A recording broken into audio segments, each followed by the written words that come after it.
Hey there, and welcome to another episode of the Virtual CISO Podcast. I'm your host, John Berry, and with me, as always, the Hutch to my Starsky, Jeremy Sporn. Hey, Jeremy. Hey there, partner. So, one thing you probably don't know is that Hutch had a number one hit single. David Soul had a number one hit single at one point called "Don't Give Up on Us, Baby." So maybe that's appropriate to the people listening to this podcast. Thank you. This has been John and his useless factoid moment of the episode. So, well, I will tell you, they better not give up on us on this podcast because this one was great. What did you think about my conversation with Jim? I'll be honest. I was impressed with you. I don't like to give you too many compliments because it just goes right to your head, as we all know. But you kept up with Jim, and he is a big personality with a crazy accomplished resume. I was nervous for you, but you held up your end on this one. Honestly, I was a little bit nervous myself. I've seen Jim speak publicly, and I've heard him on someone else's podcast where he wrecked a couple people that challenged him on something. It was a lot of fun. People say that I get excited when I talk about security. I don't hold a candle to Jim.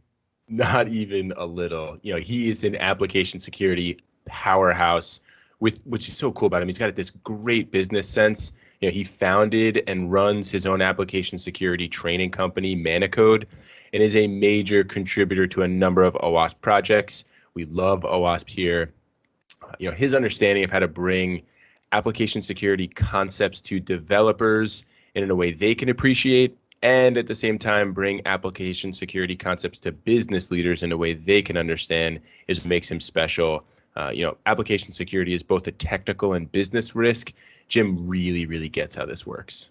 I thought getting his perspective on how to, optimally build staff and educate a team to develop applications that are secure was a blast. A lot of fun for me.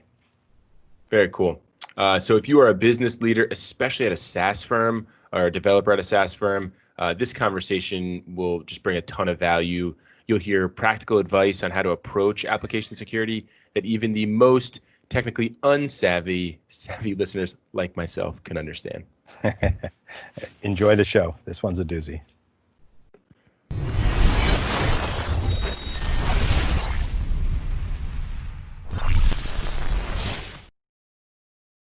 Jim, thank you for joining me. How are you today? I'm doing good. How are you doing, Mr. Berry? I am doing excellent. So we always like to get people off on a good foot, start super simple. So tell us a little bit about who you are and what is it that you do? Hey, thank you, sir. John, I'm Jim Manico. I'm the founder of Manicode Security. Our primary focus is secure coding education. So we teach developers to write secure code.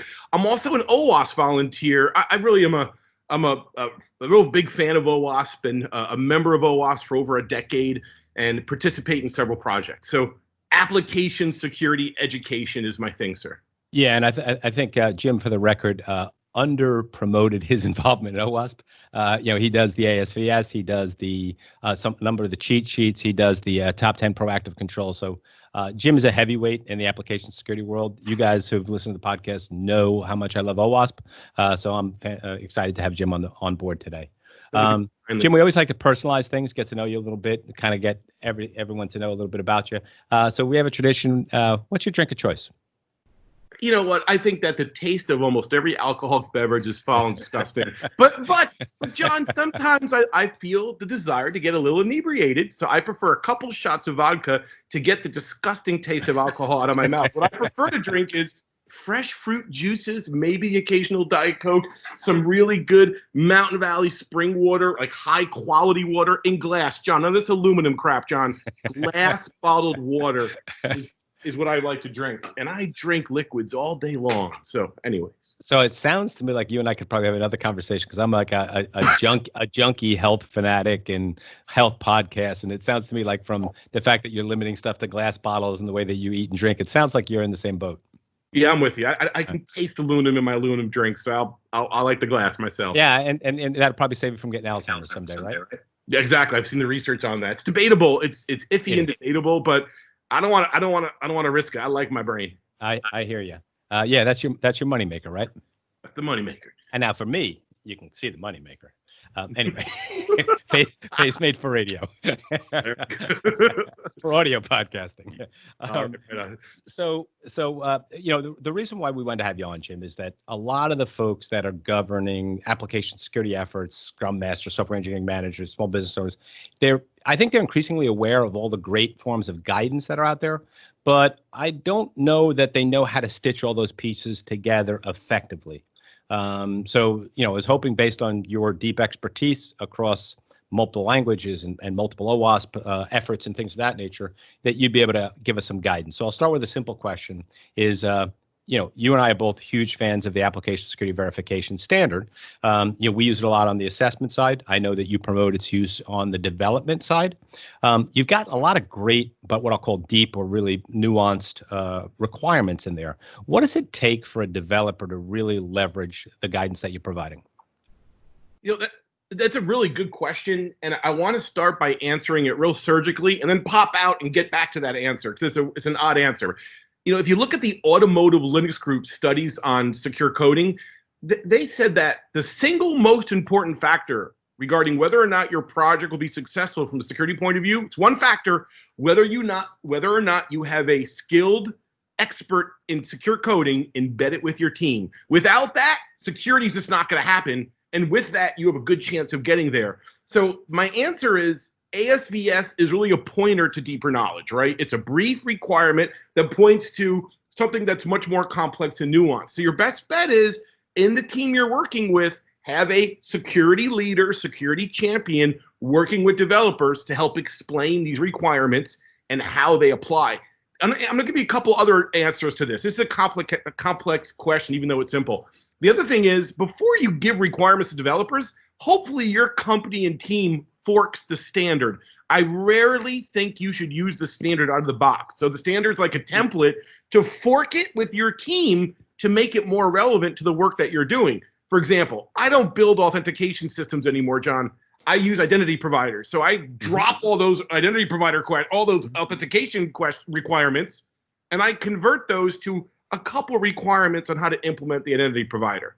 I'm going to answer it in a different way. If you're on your own as a developer, then I would read the OWASP cheat sheet series, which is like a living encyclopedia on secure coding knowledge. So the ASVS is like a 1-sentence or 2-sentence requirement, and the OWASP cheat sheet series is a detailed explanation of how to handle those requirements from a secure coding point of view. And one last one, John, then you could look at the OWASP testing guide, which will help explain how to test for these security issues that you see in the ASVS. ASVS by itself is not effective. You need that support system around it. Absolutely. Right. How do you think that ties into, and again, this is exactly what I wanted you on, is that there are so many of these great components, but I think, I literally had a software engineering manager. We're having a conversation on OWASP, and frankly, I didn't even blend in the cheat sheets because I'm embarrassed to admit I don't know much about them. So you just gave me some homework to do. Thank you.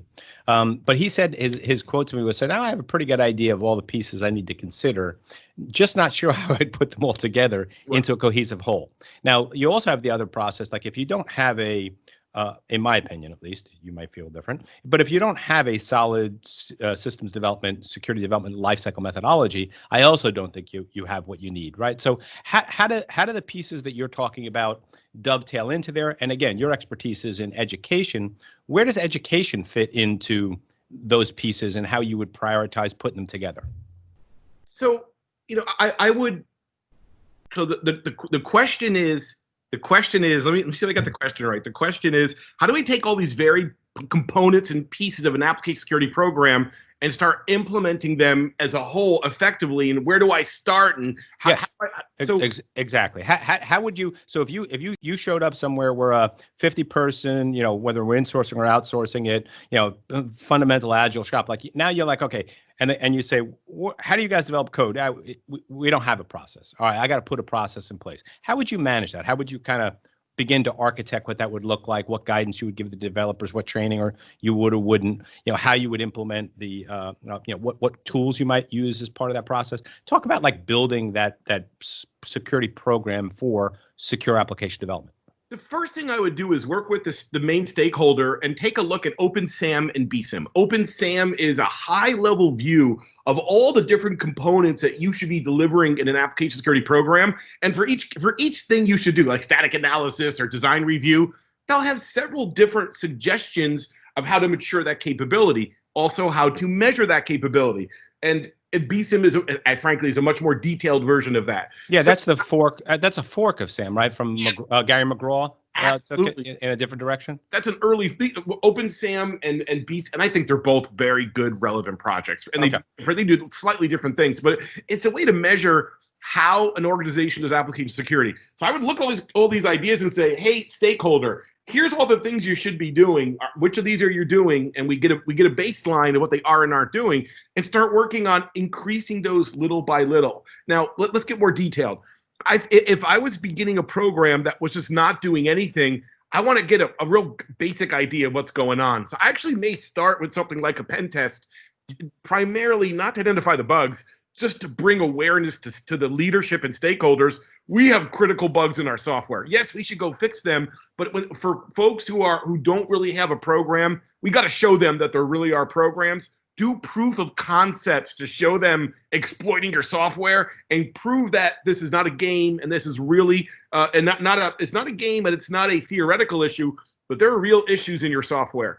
Also, some companies have incidents where they are compromised in some way that forces them to care about this. So I either want to demonstrate that it's real, or help them handle a post-compromise event. Now they're ready to take this seriously. A good first few things to do, I think. Again, a pen test is a good idea. Just real quick for you there, because I like what you said. I know this is gonna sound funny, but in the internal auditor's handbook, right? I come from an audit realm. They actually refer to one of the good uses of a pen test is to quote unquote shock management to action. So I love the way that you're looking at that, because you move it from the esoteric, like, oh, you might have vulnerabilities, to this is what could happen to you if we don't take an appropriate action, right? You could have a breach notification for 50,000 identities at $200 per name. Suddenly you've got management's attention, right? Exactly. You have the money and the support that you need to affect change, correct? You hit the nail on the head. I go back over a decade. I know there's one organization, a very big multi-billion-dollar company that's primarily a web app. And I was like, hey, there's reflective XSS in your login page. This is many years ago. And they were like, who cares? And I'm like, well, pay for my ticket and I'll show you how to compromise your CISO's password. They're like, all right, you got our interest. We'll give you a ticket. So they sent this, flew me out. I sent a link to this in a contrived situation. I put my laptop up on screen to see my server logs tailing. And I sent a link to the CISO and said, go ahead, log in. Don't give me your real password, though. So so I sent him a link. He pops it. It's his login page with the reflective XSS keylogger on it. And so he starts logging in and live on my screen. I go, Jay, and it's Jay. Like, yeah, keep going. He starts typing in. As he's typing in live, it's showing up on my screen. And I'm like, go ahead, give us your password. Don't give me the real one, though. Then he starts writing his password. Okay, Jim, you bastard, I believe. I'm like, all right. So it's like and again, theory is nice, but early stage, I want to show a proof of concept. And by the way, John, if I'm late stage AppSec and I still have to prove proof of concepts to take action, we have a major problem. This is only the whole proof of concept, live examples of hacking, pen testing where I'm doing really broad pen testing so I can demonstrate vulnerabilities. I shouldn't have to do that as my program matures.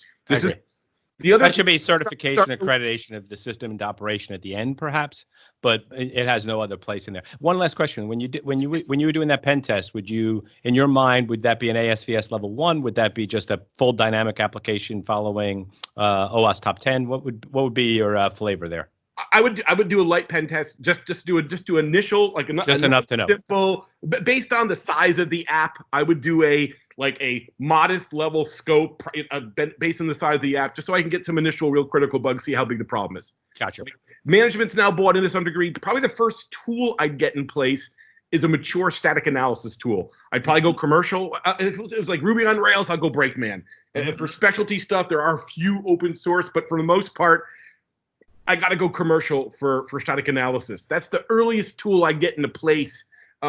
and I'd really try to find a static analysis engine that was specific to my language and framework. So I'd go through a bake-off with different vendors, and if vendors don't want to play, I wouldn't consider them, and go through a bake-off so I can find a static analysis engine that I can use on a day-to-day basis that's really effective for my particular language and framework. That's the right, first that's the key. tool Right, because the different tools work very well for certain languages and not for others. Absolutely. There's giant lack of overlap between application security tools. So I'd find the right, and I'd maybe even put a few static analysis tools in place over time.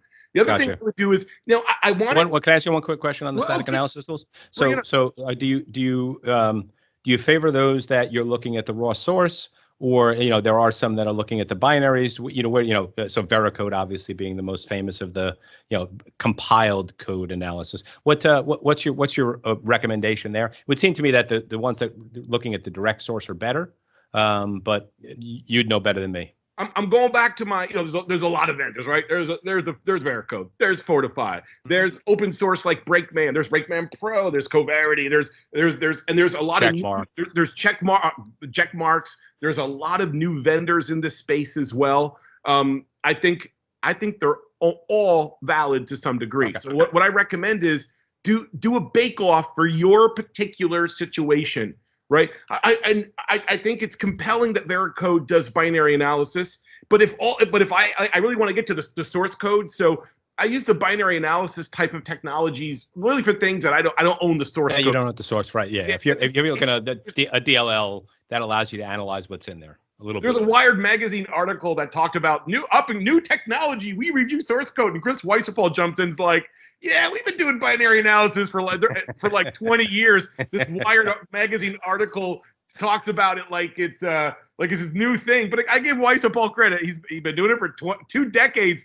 I salute you, sir. It's a long time to be shilling AppSec analysis, and he's still enthusiastic about it. But again, I think all the vendors out there, because there's a lot of reasons why you'd want to use static analysis and how you would implement it. You may want to do it integrated into GitHub. You may want to be able to hand it to a third. There's so many different use cases. I go through a vetting process and a lot of different bake-offs and get something in place that's running on a daily basis. That's a really good use of time and resources for early stage AppSec, I would dare say. One more thing too. I also want to get developers educated.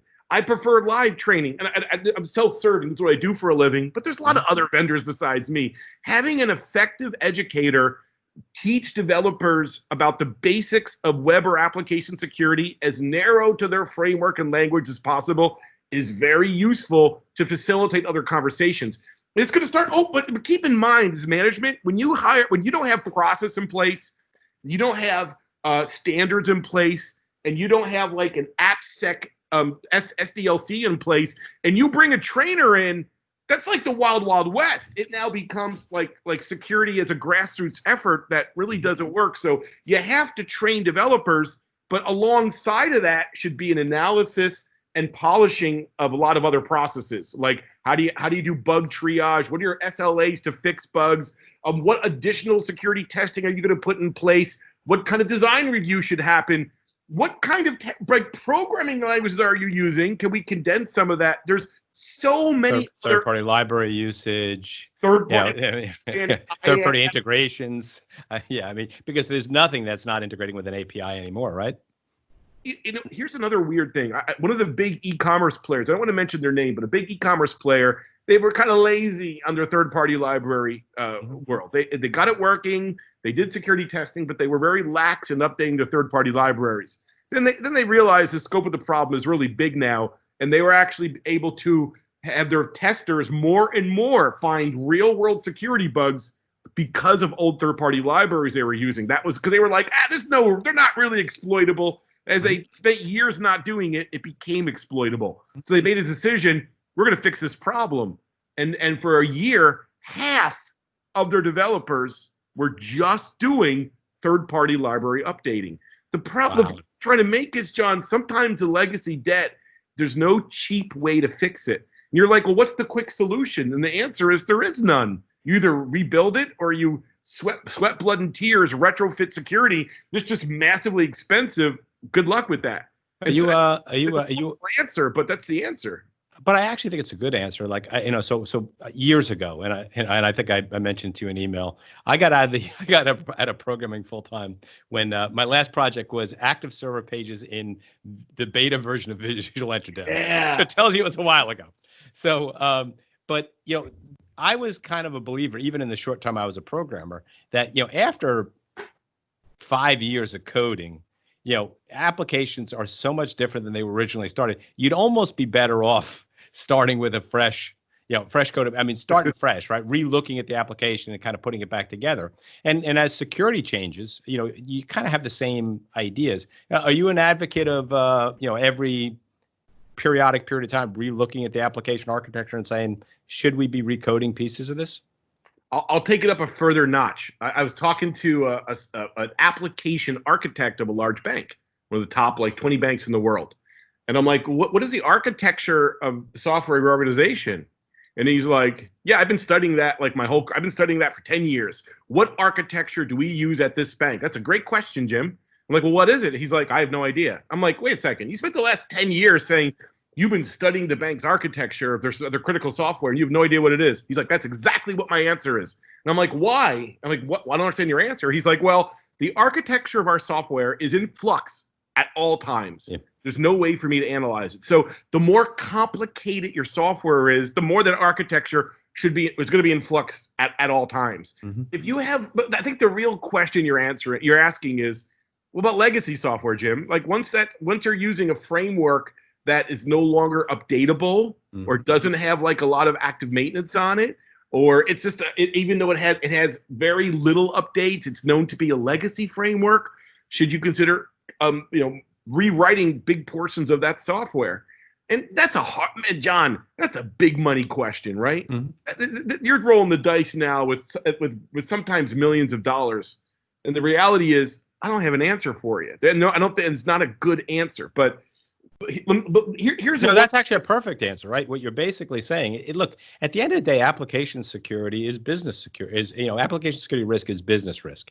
If the risk associated with, if the business risk is greater than or equal to the cost of redeveloping the application, then the answer is it makes sense to do, right? But I mean, that's not purely a developer's decision, obviously, right? Yeah, exactly. I would say this: when you have legacy software, I want to onboard them into my automated security testing mechanism. So if you have legacy software and you're checking it with dynamic analysis, static analysis, and third-party library scanning on a daily basis as new rules are into those tools, and we start seeing bugs in legacy software, let's start addressing it. But if we have remediated bugs in legacy software and we keep maintaining it and updating libraries, I mean, that's a compelling argument not to lessen the need.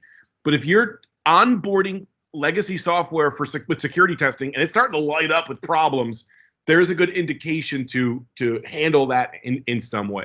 Gotcha. All right. So going back to you were architecting for me, like you were in this fictional company that you were kind of putting things together. So we got that SDLC in there. The static source code analysis tool is definitely one of the early things you're doing. As you start to bring in other forms of good guidance, are you doing that? Are you using the SDLC as the mechanism to find other forms of guidance that plug into that? So as an example, where does that ASVS plug into that process? Where does do the cheat sheets plug into that process from your perspective?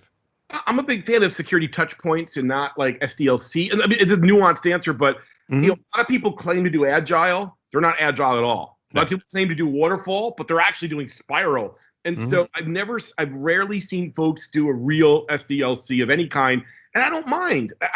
So what I'd rather do is take what I think are key SDLC things that must be done and integrate keys in some way. Like I want standards and requirements super early on. I want to publish at least what my basic SDLC requirements are early on. I want to do threat modeling and design analysis early on, and I want to be able to, like, as early as I can, have a prep phase before developers start coding, right? The point is, without like the DevOps CI/CD, without knowing my security frameworks and libraries, without having my developers with at least basic security training, and without preparing to do security testing, like being aware We're going to start doing third-party library testing as soon as you start writing code. We're going to start doing static analysis as soon as you start writing code. The moment we have a dev server up, we're going to do a pen test every 6 months on top of the automated testing, and service level agreements to fix those bugs as they're discovered. You fix, John, you fix bugs or you don't fix security bugs, John. I'm sick and tired of all these conversations about why we shouldn't fix bugs. Stop it. Fix your security bugs. Fix them, everybody. So we should establish that in the culture early on, that we've got SQL injection, SLA 24 hours. Get your act together. And that's hard. And so without that, I'm going to struggle to get developers to care about it. So the point is, I want to have developers prepared for a security world before they write code. It's security automation testing, SLAs to handle testing, at least basic training, and an understanding of the libraries and frameworks they should use around security. For example, if we have to do key management as part of our crypto solution, let's not ad hoc slap that together in the project. Let's build a solution for it that developers can leverage well. Makes total sense. Now, one of the things that was interesting is I've heard you actually speak negatively prior on threat modeling, I thought. Okay. But yet you just brought threat modeling into the early part of so where do you stand on threat modeling? Because I know I've heard you say some things about it either not being effective or most people don't do it well. Or I remember listening to you speak somewhere, and I remember thinking to myself, if I ever get a chance to talk to Jim, I got to ask him about threat modeling. If you're threat modeling low-level technical bugs, you're wasting everybody's time. That's the point I'm trying to make. I want to reserve threat modeling for design issues, business logic, end-tiered architecture interaction, microservice interaction, complicated workflows, things that a static analysis engine's not going to pick up. The point I'm trying to make, as soon as a static analysis picks up a technical bug that is reasonable in terms of time to fix, and you're threat modeling that, you're missing the point of threat modeling. So technical bugs should be fixed, and threat modeling should be reserved for design and more complicated issues that are not common to everyone's software and can't be discovered by technical analysis tools. Gotcha. Yeah. So the bigger stuff, architectural, the way things are plugged together, the way things are segmented, the way we authenticate third-party services, things of that nature. Exactly. And I said this on Twitter a couple of years ago. I was saying, if you're threat modeling SQL injection, you're wasting everyone's time. One of my good friends, Tony UV, he was in a threat modeling meeting discussing SQL injection, as that came out and went viral. So and I want to give you the other side of that coin from Tony UV. He's like, hey, Jim, if this company is really new at application security, they don't really understand SQL injection, doing a couple threat models on SQL injection helps me educate. Right. So I don't call that real threat modeling, though. I call that's education. Education at that point. Exactly. Yeah. And that's, I love Andrew Vanderstock said to me, when I was trying to understand how he viewed the difference, because he participates on ASVS and Top 10. I said, how do you differentiate the two? And his comment was, the ASVS is a list of things to do. The Top 10 is a list of things you should be aware of not doing, right? And it's an awareness piece. So if they're not aware of the concept of SQL, first of all, I would say they shouldn't be coding. But if they still are coding, I would argue Tony's concept is right? If they don't know that much, start pretty basic. If you're a company where coders are pushing insecure code live, that's not the coder's problem. That's your business problem. It's not like you fire the coder because they're writing SQL injection. No, it's the C-levels who sign off on risk who get penalized for this. So it's as soon as I see a developer checking in SQL injection that goes live, that's the CTO and the CISO's fault, 100%. Okay. And that's a harsh thing to say, but we need to take responsibility at the higher level to get this stuff done right. Well, but you couldn't have mentioned that at a better time, because the next question that I had for you was, you've talked about training developers, but I know that you actually offer courses on training for, I'll call it security managers or a software engineer or whatever. How does the education and how does the tool set that a manager, someone who's responsible, a CISO, someone who's an application security lead, whatever it might be, how is their training and the tools that they're going to use out of that tool set a little bit different? Well, first of all, John, the reason I teach is I just love to talk. I love the melodious sound of my own voice I share that same fault. This podcast may never end. Exactly. Just to let you know. Managers, they never let me talk. Managers never let me talk. Like I'll say like 2 sentences, then like 20 managers debate those 2 sentences. Then I'll say like a paragraph, then 20 managers debate my paragraph. So the thing that I learned about teaching managers is they just love to talk. And if I interrupt them, they get really mad. I remember one class, I swear, this pack of lawyers from a big software company hired me to discuss legal issues and contracts and application security. This is my favorite engagement. It was a 4-hour management talk. They made me wear a suit. I charge them double for that. So big money for 4-hour talk. I show up and I talk a little bit, and they start talking for 2 hours. And every few minutes, are you okay, Jim? I'm like, no, it's an important conversation. I'm getting nodding. So I literally sat up there like a talking head, said a few things, had a few movements of the conversation, listened to them talk for 3.5 hours, got a few words in. They were like, that was the best advisory ever. And I walked out, and I billed them a lot, and I'm like, I was like, you guys are nuts. Anyways. so just, we probably have 60 major law firms as clients. So I spent a lot of time. So yeah, I've been in those meetings where you start to debate, just how you're going to define a particular data classification. And 4 hours later, 23 lawyers are, they're off, doing research before you can get the policy written. But honestly, the thing I want to do is in a manager class is get the managers talking, seriously. So I will set up like labs to get them debating how to handle these things. And I usually teach to software development managers. I teach them secure SDLC and just walk through what an ideal secure process would look like so they can critique their own processes along the way. So, and that usually is very effective, right? And I like to do some demos. Managers love demos. So I show them talking about SQL injection. Technically, I'll lose a lot of the audience. If I carefully demonstrate stealing or other attacks with SQL injection and show them that in a good way, they get excited. I'll even like set up labs where I'll hack with the managers just a little bit, and they feel real empowered and excited. So a little bit of demonstration for those who are new at this, and then a discussion, less of the technical issues and more of the secure SDLC, so we can debate their own process decisions. And I'll usually end up with one small technical topic, just so we can go deep on one thing that's relevant to the audience. And I'm usually out. And the SDLC talk, when I give it to developers, it's usually a 1-hour talk, and they rarely ask questions. Developers don't care about process. I give that same talk to a manager, same exact 1-hour talk, and it always stretches out for like 4 hours, which is more than enough for managers. That's the other thing. I don't want to do like a multi-day training for managers. They got work to do. So I try to make it brief, to the point, no BS, demo, SDLC, one technical deep dive, and then make myself available for further questions. And they're usually very happy with that kind of manager class for AppSec. Gotcha. Do you give any guidance or advice, if you will?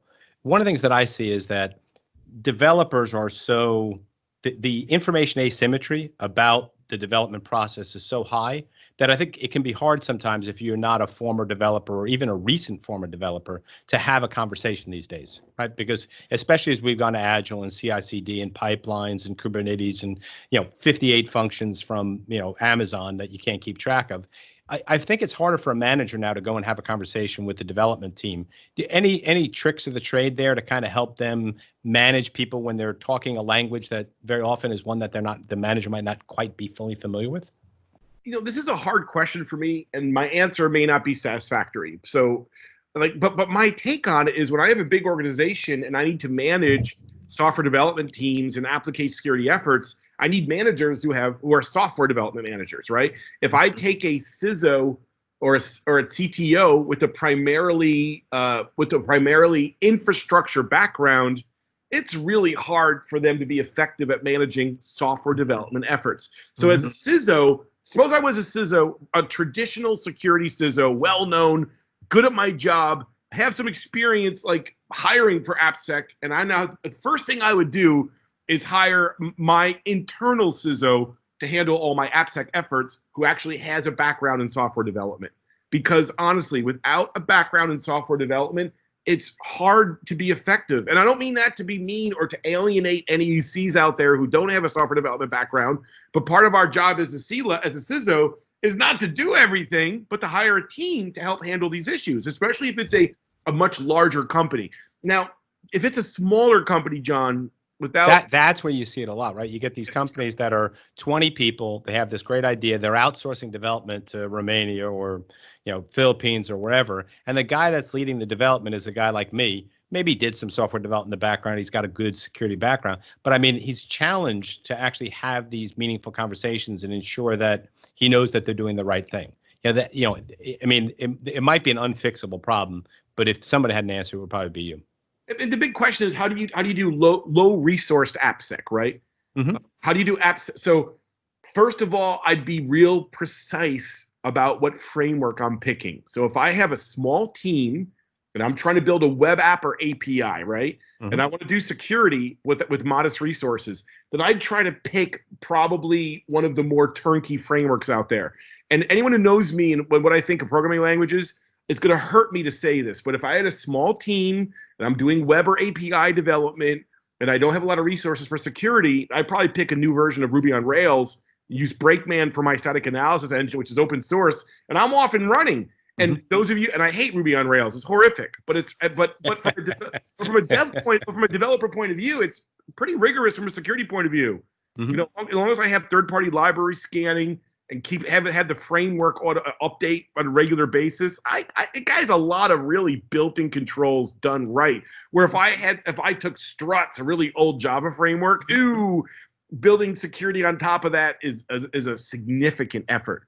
So that's my best answer: is be really precise in what framework you have. Now, if you have a small team with a giant piece of software, legacy, with tons of bugs and no budget to fix it, you're starting to get in the area of intractable problems, right? Okay. Or really expensive problems to handle. But if you're a small team and you can pick a greenfield framework, I'd go for something like Rails with a lot of built-in security and try to do my best to keep it up to date as best I can. What if we on top of that also gave the person, so I'm a big believer in kind of beginning with the end in mind. What if I gave someone ASVS level 1 guidance or ASVS level 2 guidance and said, look, I don't know enough to manage you, but at the end of the process, I'm going to test you using this criteria. So I want you to pass this test at the end of this, or I'm not going to pay you, or you're going to get fired, or we're going to have a come to Jesus meeting. Is that part of that conversation? Maybe like a way to cheat?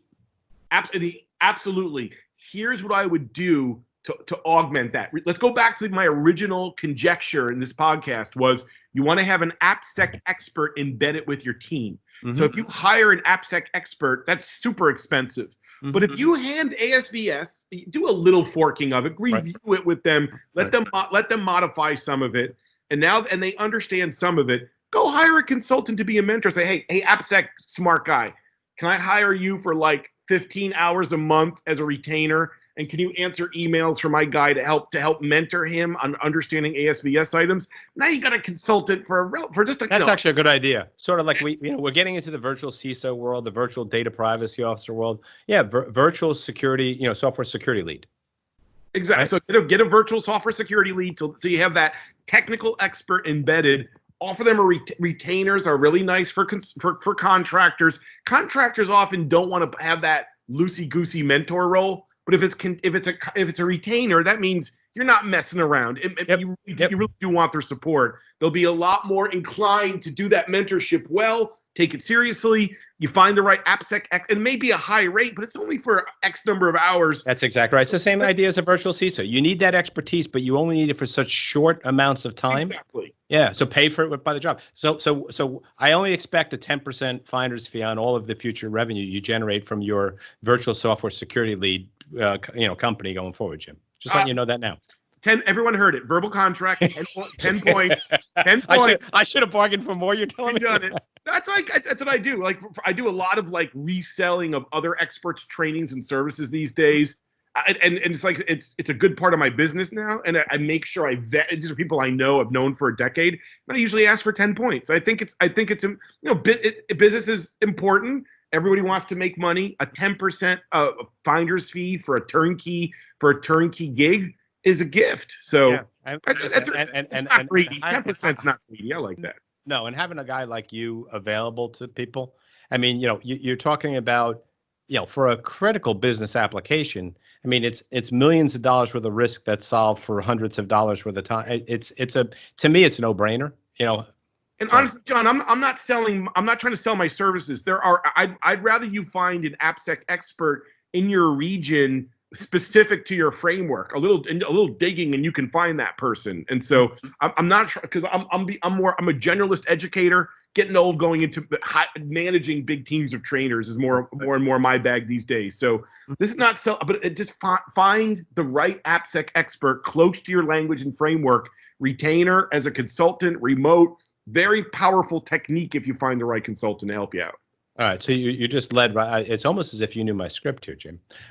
So I was just going to ask you, how much does the guidance and the things that we've been discussing to this point change based on? Let's start with a different methodology. Whether you talked about waterfall or spiral, you talked about agile, and even if we go to CI, continuous implementation, continuous development, CI/CD, continuous deployment. Excuse me. How does your guidance at all change, or is it just that it'll be extended a little bit to fit the different uniquenesses of those models? Trying to tell someone how to do SDLC is a very personal thing, and it upsets people. So I don't play that game. I don't. Okay. What I do is I say, here, I like Gary McGraw's idea of touch points. I'm like, here's a bunch of AppSec activities you really should be doing. Here's my suggestion of how I would integrate it into traditional SDLCs. Go. It's all you now, right? So. Okay. But just by explaining because everyone's going to integrate it a slightly different way. Ask me your question one more time. I want to add a little more nuance to that. Let's go with that question one more time. Sure. So what I wanted to ask you was, how does the guidance that we've spoken to this point changed based on different software development methodologies someone could be using? Waterfall, spiral, agile CI/CD. In the SDLC. The biggest things that I'm concerned with are only really two things. Remember that prep phase we talked about? Mm-hmm. I want to make sure we understand the major components we're going to do for authentication, access control, key storage for cryptography. How do we build secure user interfaces? I want that methodology of how upfront as soon as possible for newer projects. Or if it's a legacy project, I want to figure out how to fix one problem and do a security sprint for that problem and fix it across the whole app. But the main thing, I want number one, number one, I want some security testing put in early on, but I also want to look for automated security testing. So let me take a step back, John. Again, mm-hmm. I want developers to have basic understanding of security issues and all the other prep phase stuff before they write code. And second, I want to have automated security testing as much as possible. Now, how to integrate security testing into an automated pipeline, I think that should be standard for every project, including legacy software. So I tend to hammer in on, are you doing that or not? Like the question is, how often do you do security testing? And the answer should be 1,000 times a day through automated CI/CD. Okay. When someone's just doing, we do a pen test once every few months, or we run a scanner every month or two, then I'm going to focus in on that to make it more closer to automated security testing with everything they do on a daily basis. And how to implement automated security testing in the CI. That's another whole story. That's a whole story by itself. That's not easy to do, and it requires lots of experimentation. So that's it. Do you have your prep phase before you write code? And do you have automated security testing in place? The rest is usually easy to roll in, but those are the two things I want to hammer on. Gotcha. And in terms of that automated security testing, that's unique to the CI/CD, correct? That's what you're referring to it in that frame. So would that imply that you believe that if you can get to a well-implemented CI/CD, that inherently, assuming you do the security integration, that conceptually is a better approach to creating secure applications than a non-CI/CD approach? I think it's foolish not to do automated security testing every day. It's just such an easy win, and and for some things it's open source, right? Let's go back to Rails. I can get Jenkins up and running, get Breakman as a static analysis engine, and have that running every day in a really short amount of time without a lot of expense. And so, and how I tune that static analysis engine to work inside of a CI/CD pipeline, that's something I like to focus in on the team, focus in on really early. And here's why. So I want every time, especially if it's a new project, I want a developer to do some kind of static analysis whenever they build code, whenever they are checking code into a repository and pushing it live are the three areas to consider security testing. Now, if I buy an expensive tool for other like non-Rails frameworks, I often have to buy a tool, right? And they're freaking expensive, as you know. When I buy this expensive tool and I put it in a CI/CD pipeline, developer tries it out, then the scan starts running, and the scan's running for a couple hours. Whoa, that doesn't really work. Yeah, exactly. Step one is to tune your static analysis engine to run like in just a matter of a minute or two. And I usually turn off everything, put a few criticals on, and then experiment with what I can get away with in under a 60-second window for scan time. Maybe I'll push my build environment to cloud service so I can put a lot of horsepower behind it, do a much more elaborate scan using cloud resources in a short amount of time. The point is, when developers building, want them to build fast. When they're checking code in, I don't want them to wait an hour. And when they're pushing code live, I don't want to wait an hour. So the CI/CD pipeline security testing that I usually encourage people to set up is what can I get away with in under 60 seconds? A combination of static analysis tuned, maybe running Zap or a similar dynamics tool in a reduced mode, and running a third-party library scanner like dependency check. And I want to get those three things running somehow every day at one of these three touch points of build, check it, and deploy. And that's an early activity I'm going to do. Now, John, keep in mind, if I'm buying an expensive static analysis tool and I just turned off all the rules to make it run fast, well, what's the point? Well, then again, I'm going to have two pipelines running. I have one running that interacts with developers when they do things, and another pipeline that runs especially for the security team. Right, I got you. Nights on a daily basis. Right. So I need those two cycles for good testing automation, and I'm encouraging companies to do this in their SDLC really early on, because a big win with a modest amount of effort if done right. Yeah, I heard a young lady talking about exactly the same issue you're talking about. She couldn't agree with you more. One thing I thought was interesting, she referred to the fact that she encourages her developers to, she used the term fork their code into almost like functional units. So that way, the security testing that's being run is unique to their to the code that's within their control. It's not impacting, A, it sped up the process. B, in the event that they found something, it was very quick to identify it. They knew it was their problem to fix, not somebody else's. She said that was very effective. And she was an advocate of tuning these tools so that way it was very easy for that test result to end up directly in Jira. Absolutely. So there's tuning at the tool level, and sometimes if you're trying to retrofit big legacy apps into CI/CD pipelines, sometimes that scan time is super long. But if I have to actively work on legacy software and I need to keep maintaining that for many years, I may want to break it up in a different levels of redesign in part, so static analysis is more effective, or point static analysis at limited parts of the code base so it runs better. This is all part of the tuning process to get under that 60-second or couple-minute window of a static analysis engine running on a day-in basis. Gotcha. And sometimes you'll never get that done effectively. So with big, bulky, giant legacy software that's hard to componentize or hard to scan a small part of the app at a time because it's so messy, spaghetti code, then I'll do that, the full bore scan once a day and third-party library scan once a day for legacy and call it a day. And getting these pieces into play are super valuable because it's reusable, and it's not just some pen test that scared a manager. It's not once a year. It's not a once a year we check on our app and we're vulnerable for the 364 days between that. Yeah, our field of vulnerability is quite small if it's done well.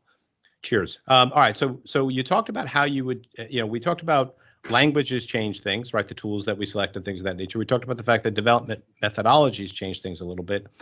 Does guidance change based on the technology?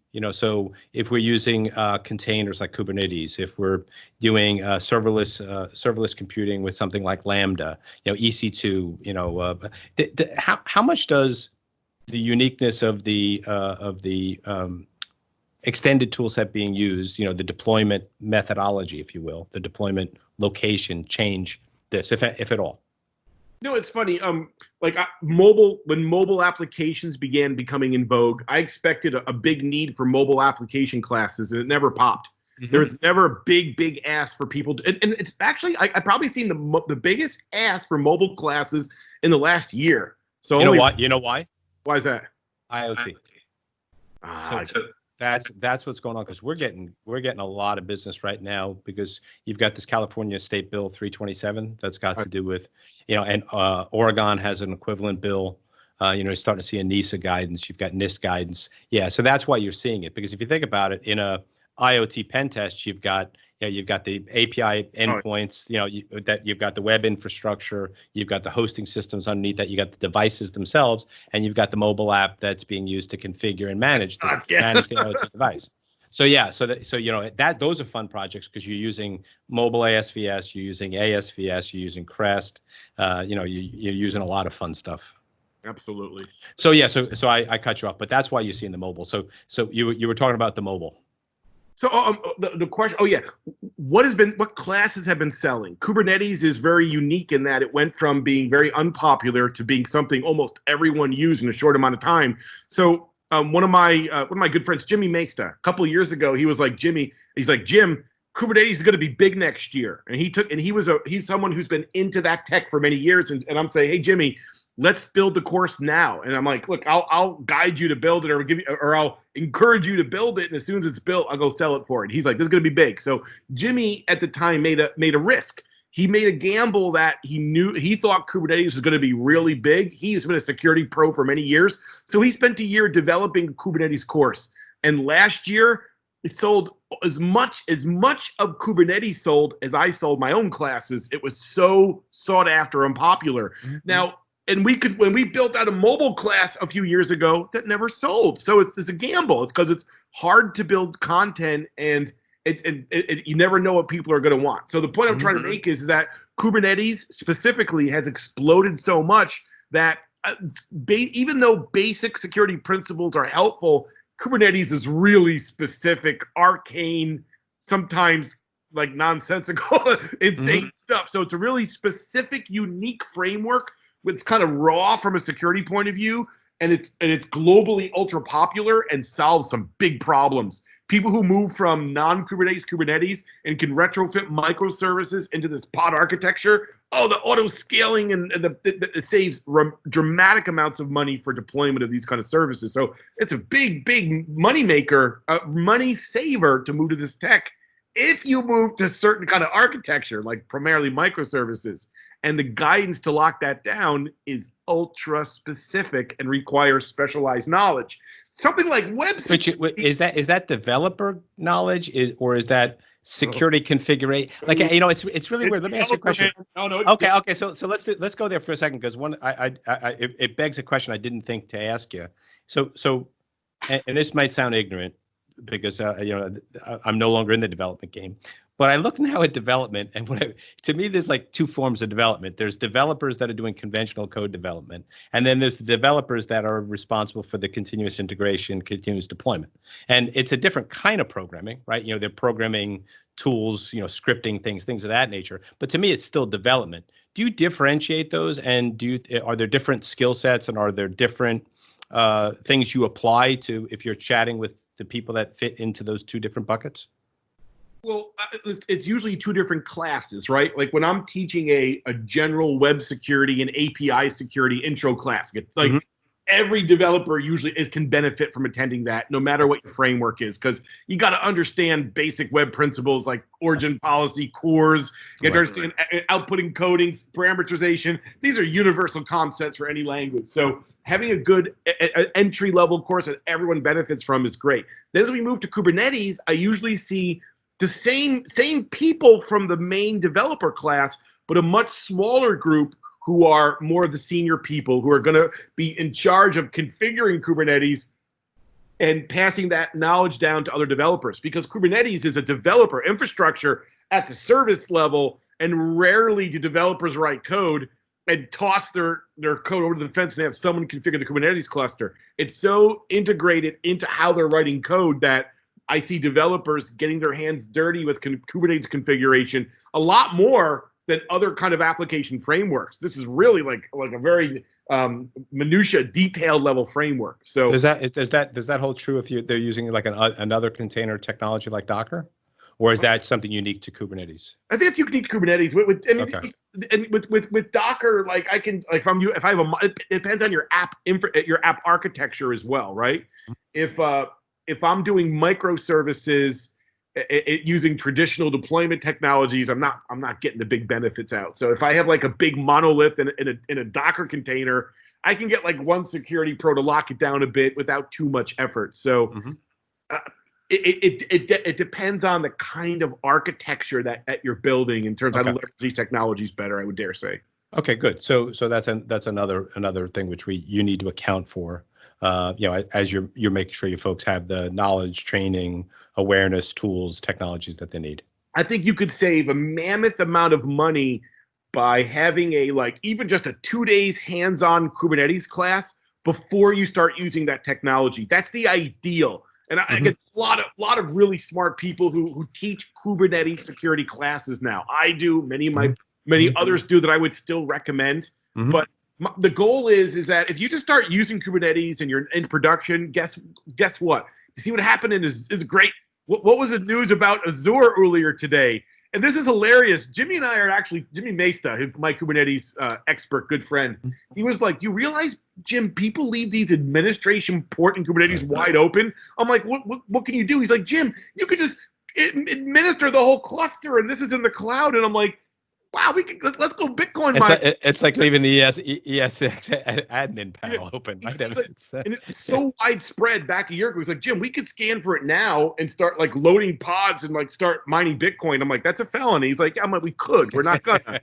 and so today there was a message out of Azure that they had to shut down a lot of clusters because guess what? Someone found all the open admin ports across Azure and popped their through one of the Kubernetes technologies and was able to pop the clusters that were doing AI computation and convert them all to Bitcoin miners. Yeah. So we were talking about this theoretically a year ago, and to see this hit the news today, I woke up, saw it, texted Jimmy. Hey, Jimmy, he's like, yeah, someone did it. Told you so. So yeah, taking a Kubernetes security class, just a couple days before you start betting the farm on this technology, is a wise use of training dollars. Absolutely. Cool stuff. Well, you've exhausted the list of questions that I had for you. Any last thoughts? Anything we didn't cover that you think, based on the persona that we were trying to target for today's call, that you want to add? If you're a CISO without development experience and you want to start learning about this topic, there's actually a guide at OWASP, the OWASP CISO guide. It's a little bit older and dated, but it helps explain the core concepts needed to make AppSec decisions from a manager point of view. And I think that's great. And if you're a CISO for a very, very big company, you probably already hired someone to help you manage AppSec efforts, right? There's no shame in like not having a developer background. But I would be wary of a technical CISO with an administration background trying to worm their way into development shops without knowing how to speak the language. I've seen that happen a lot, and it usually adds friction. So I just politely warn you about that. No, we see it like, we go in to do like we'll do an OWASP ASVS level 2 or level, not level 3, usually level 2 assessment, and we're in with the developers. And yeah, developers don't like to have third parties looking over their shoulders, right? Whether it's an internal resource like the CISO or whether it's a third party like us. So yeah, getting to a point where you are able to effectively communicate with the developer. And I loved something, you said in a podcast, and I wonder if it's something that we could use as assessors or even as CISOs. You used it, and I'm paraphrasing, so correct me if I captured this wrong. You said that you want your coders to move from being unaware to security aware, which moves them from being an independent coder or a lone wolf coder to a software engineer, right? Talk about that for a second. And is there a way that a CISO or a software engineering manager, somebody in that role, can help somebody make that transition? Because I thought it was very powerful when you said it. Absolutely. Again, I go back to the Automotive Linux Group and the idea of a security champion and having an embedded resource with development teams and figuring out that in some way. So you have some developer, kind of a lone wolf. You want to bring them into the world of security engineering. You bring them requirements, work with the developer to create those requirements, give them access to mentorship, because software engineering is a team sport. It really is. They're going to have to interact with security assessors. They're going to have to interact with some business security requirements. They're going to have to interact with the mentor, and having a junior developer or someone new at development and give them proper security mentorship.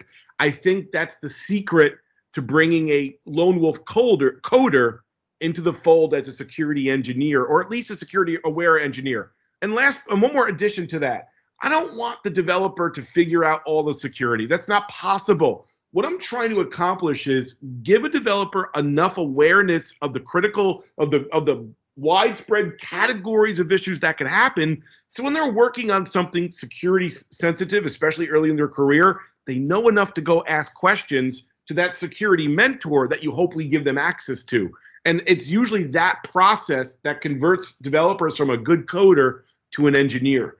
When I began developing for GE back in like the late 90s, Java 1.02 applets over sat phones and Netscape 3, I had the gift of having a mentor named David Reed, who was a Six Sigma champion developer lead at GE Power System. And David was a non-compromising boss about strict policy and SDLC and he really like shook me. And I was coding like for 10 years before I took my first job. I was coding since I was a little kid, but as a professional coder, I had a really strict SDLC manager. He was a genius and brilliant. And I think back in my career, 24 years as a pro IT professional, and the things Dave Reed taught me like decades ago still help me every day. So I can't, and again, I'm not trying to make you spend money, CISOs. I'm trying to make you spend a little money, because this is the core of raising people up the stack in the world. You're not spending money. You're making an investment. Yep. And I think you really need to understand that. Always like to end on a fun question. Hopefully we told you about it, right? What fictional character or real person do you think would make an amazing or horrible? I usually use the term CISO, but you could do software engineering manager or CISO, whatever is better for you, and why? I think this is a great question. So here's my business idea, John.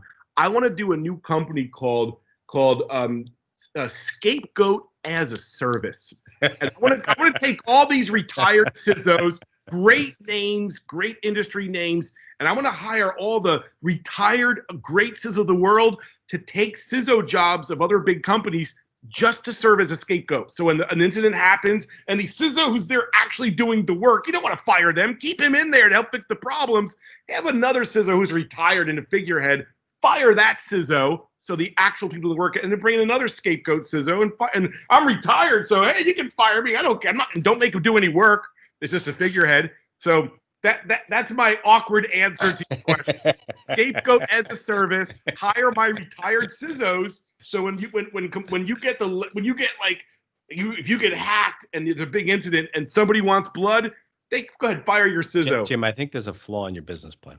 What's The that? flaw is that how many customers have you ever met that believe they're actually going to get compromised before they do?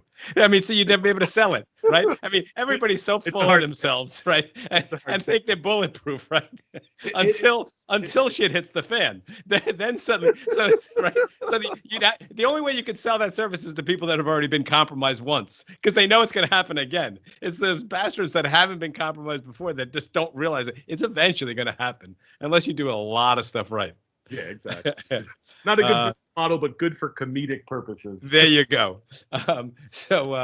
Last question. You chat every day, all day with people about information security, mostly about application security.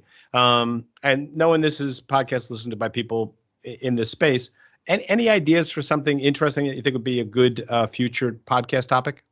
I think that how we communicate as leaders is going through rapid change in the world right now. So I would want to, if I wanted to influence the CISOs and C levels that I know, I want them to take things like psychology classes and emotional intelligence classes to raise their ability to communicate like adults. This is not a political statement in any way. This is the need to communicate online, because a lot of our work's online now. The need to communicate online in a professional, psychologically healthy way is more important than ever. And this is a great way to be effective as a C-level. The technical things and similar, we can always learn that. But like, I almost want to have a psychologist on a podcast and talk about what effective leadership is in high stress environments. That's what interests me as a leader. I'm just going out. That's actually, yeah. And it's funny. I wonder how much your perspective is influenced by the fact you deal with developers, and developers are often a unique lot, right? A lot of them are more introverted. A lot of them are more, internally focused, right, and internally driven, which is a different persona to deal with. So that's really interesting. I wonder how much of the fact that you've managed developers or trained developers your whole life, how much your perspective is actually influenced by that, because it's a different group of people. Yeah, I want to raise people up and inspire them to care about security and feel good about their job. So I want to be it's a big leadership position to do this training, right? So like, I'm telling people how to engineer and how to change their culture. This is in my mind, doing AppSec training is a very big deal that I take seriously. I've had customers tell me, "Can you please take this a little less seriously?" And I'm like, "No, I'm not sorry, but no." So I just think when I have technical employees, I have said things that have hurt people's feelings, and I've lost developers, and I'm like, I know it's a soft skill, but it's like, I want to be able to communicate and influence a technical team of independent cats and get them to shift processes and shift how they do engineering and be open to critiquing their own work and doing things different, and to communicate that effectively and to demand that effectively as a leader. You've got to have a high EQ. You got to really understand how to communicate this without being a jerk. And I know a lot of C-levels who are starting to be like, raise the hammer or make inappropriate demands or communicate things ineffectively. You're going to get more of what you want with the mastery of these soft skills as a leader when trying to influence change. That's actually really interesting, because if you think about it, most of the people that end up in CISO's roles, although we're starting to see this change a little bit, but traditionally they've come up through the technical side. So they're in that same class of having that unique personality style, where they've been praised for effectiveness and efficiency of operations and knowledge, but not necessarily for their human skills. So that's actually a really interesting, this idea of leadership requiring that skill set is actually a really cool idea. Yeah, I like that idea. Thank you. Cool. So awesome job. Thank you. Having watched your presentations prior, I had no doubt that it would be. So I just want to say thank you. Before we go, how can folks get in touch with you if they would like to? I'm easy to find. I have a catch-all domain, so you can send me email at jim@manicode.com. That's MANICODE.com. It's a catch-all domain, so you can send me email at anything you want at manicode.com. So including the Jim and/or equals 1. What my email address? It's Jim single quote. Jim single quote or single quote 1 single quote exclamation point equals single quote at manicode.com is a live active SQL injection payload and a legal email address. I will receive email there if you want to. I saw that and I was like, oh, that's clever. All right, man. Listen, I want to say thank you a lot for coming on today. Appreciate it. John, I had a great time. Thanks for inviting me. Hey, stay secure out there. Thank you, sir. Got it.